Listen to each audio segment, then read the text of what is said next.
আসসালামু আলাইকুম ভাই। ওয়ালাইকুম সালাম। কি ভালো খবর আছেন? ছোট ভাই? ভালো আছো তুমি? আলহামদুলিল্লাহ। অনেকদিন পর। হ্যাঁ, অনেকদিন পর আসলাম। ভাই, বাপ দাদা করে মুখ থেকে শুনলাম আপনি ঘরে নাকি অনেক অর্থ সম্পত্তি। হ্যাঁ হ্যাঁ, ঠিকই শুনছো। দেখো, যেদিকে তোমার দুই চোখ যাবে হুম। সব মনে করো আমার বাপ দাদা ছিল।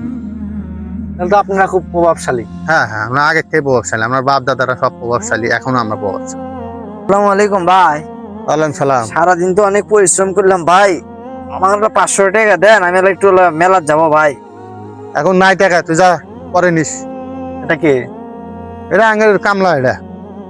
ও আচ্ছা। নিজের ভাই পরিচয় দিতেও শরম করে। আসসালামু আলাইকুম। ওয়ালাইকুম সালাম। আচ্ছা, আব্দুল সরব একদিন এখানে আসছে দেখলাম, খারাই কই গেল? ভাই কি বলে? সে, আপনি তো বললেন কামলা, ভাই তো বলিচ্ছে সে আপনার ছোট ভাই। আসসালামু আলাইকুম। ওয়ালাইকুম সালাম। কেমন আছেন ভাইরা? আলহামদুলিল্লাহ ভালো। আপনারা কেমন আছেন? আলহামদুলিল্লাহ। ভাই আমার একটু কাজ আছে, আমি একটু যাই। হ্যাঁ, আচ্ছা ভাই, ঠিক আছে, জানতেন। আল্লাহ আচ্ছা, ঠিক আছে। ভাই, কি অবস্থা আপনাদের? অবস্থার কি বলি, এখানে এসে যা দেখলাম, ভাইয়ের ভাই গরিব দেখা ভাই পরিচয় দিল না আমাদের সামনে। ও আচ্ছা আচ্ছা, বুঝলাম। ভাই, আপনি কি এই কাজ আসলেই করছেন নাকি ভাই? ভাই, ঘটনা কি সত্যি? হ্যাঁ ভাই, সত্যি। আচ্ছা ভাই, শুনেন ভাই, আপনি যে এই কাজটা করছেন ভাই, আপনি ভাই যদি মারা যান এখনই, এই খাতিয়া প্রথম আপনার ছোট ভাই এসে ধরবে।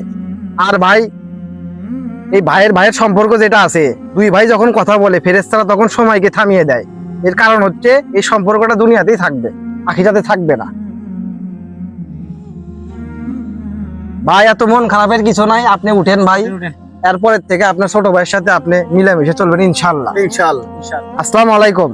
ভাই যতই গরিব হোক, ভাই ভাই, আপনারা কেউ ভাই ভাইয়ের সম্পর্ক ছিন্ন করবেন না ইনশাল্লাহ। ইনশাআল্লাহ।